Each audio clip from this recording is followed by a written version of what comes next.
Everyone, কেমন আছো তোমরা সবাই? আশা করছি সবাই খুব ভালো আছো আর তোমাদের ল এন্ট্রান্স এক্সামের প্রিপারেশনও খুব ভালো চলছে। তো আজকের ভিডিওতে আমি তোমাদের সাথে আলোচনা করব একটা খুবই গুরুত্বপূর্ণ টপিক, আর সেটা হচ্ছে 2023 সালে কলকাতা ইউনিভার্সিটি ল এক্সাম এন্ট্রান্সের কোশ্চেন পেপার কেমন ছিল। তো প্রথমেই তোমাদের বলে রাখি, কলকাতা ইউনিভার্সিটি যে ল এন্ট্রান্স এক্সামটা কন্ডাক্ট করে সেটা হয় মোট 100 নম্বরের। আর এই যে এক্সামটায় না কোনো নেগেটিভ মার্কিং থাকে না। মানে ধরো তোমরা যদি কোনো প্রশ্নের উত্তর ভুল দিয়ে ফেলো, তাহলে সেই উত্তরটা ভুল দেওয়ার জন্য তোমাদের কিন্তু কোনো এক্সট্রা নম্বর কাটা যাবে না। এবার আসি এই কোশ্চেনের ফরম্যাট কিরকম হয়। তোমাদের এই পরীক্ষাটা হয় না এমসিকিউ আকারে, মানে কোশ্চেনগুলো থাকে এমসিকিউ। আর এই এমসিকিউ গুলোর আনসার তোমাদেরকে ওয়েমার শিট ফিল আপ করে দিতে হবে। আর এবার আসি তাহলে এই পরীক্ষাটা সিলেবাস।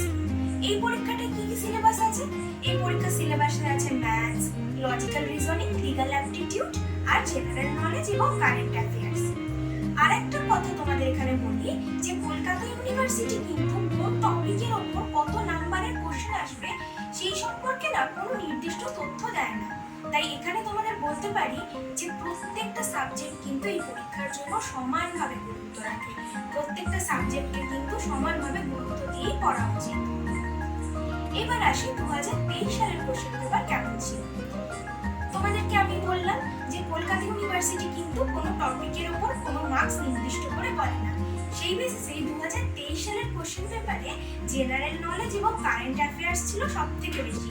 গোটা 100 নম্বরের পরীক্ষার মধ্যে 50 নম্বরেরই জেনারেল নলেজ এবং কারেন্ট অ্যাফেয়ার্স ছিল। তারপরে বাকি 15 নম্বরের ছিল ইংলিশ, লিগ্যাল অ্যাপটিটিউড ছিল 4 নম্বরে আর লজিক্যাল রিজনিং ছিল 6 নম্বরে। এবার তোমাদের বলি কোশ্চেন ফরম্যাটটা কিরকম ছিল।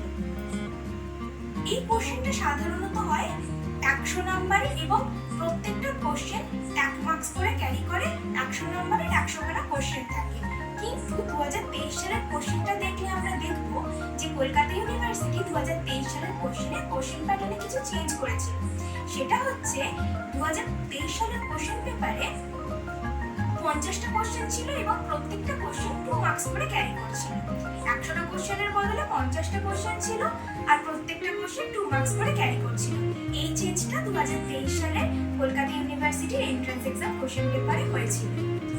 এই হলো 2023 সালে এন্ট্রান্স এক্সামের কোশ্চেন পেপার কিরকম ছিল, কি কোশ্চেন এসেছিল তার কমপ্লিট একটা অ্যানালিসিস। আর এই ভিডিওটা যদি তোমাদের ভালো লাগে আর এই ভিডিও থেকে তোমরা যদি কিছুমাত্র উপকৃত হয়ে থাকো, তো আমাদের চ্যানেলটাকে তোমরা সাবস্ক্রাইব করতে পারো। আর এরকম ইনফরমেটিভ ভিডিও ভবিষ্যতে তোমরা যদি আরো দেখতে চাও, তাহলে প্লিজ তোমরা কমেন্ট সেকশনে আমায় কমেন্ট করে জানাও।